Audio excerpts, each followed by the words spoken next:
खुली नजर से देखो मित्रों, खोलो मन के द्वार। खुली नजर से देखो मित्रों, खोलो मन के द्वार। जो है जैसा वैसा क्यों है, इस पर करो विचार। जो है जैसा वैसा क्यों है, इस पर करो विचार। जो है जैसा वैसा क्यों है, इस पर करो विचार।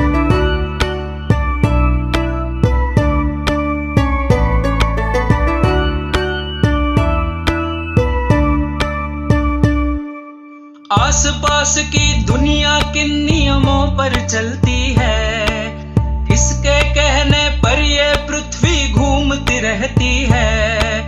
रहस्यमय अद्भुत भयकारी जो है लगता आज, हर डर टूटे विभ्रम छूटे खुले जब उसका राज। सोच बूझ से सब प्रश्नों के उत्तर हो साकार। जो है जैसा वैसा क्यों है, इस पर करो विचार। जो है जैसा वैसा क्यों है, इस पर करो विचार।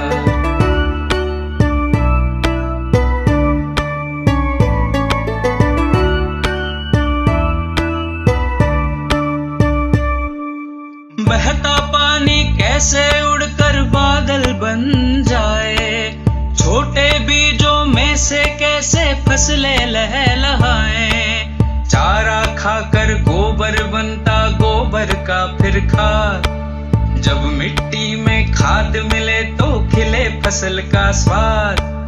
ऐसे ही जीवन का पहिया घूमे चक्राकार। जो है जैसा वैसा क्यों है, इस पर करो विचार।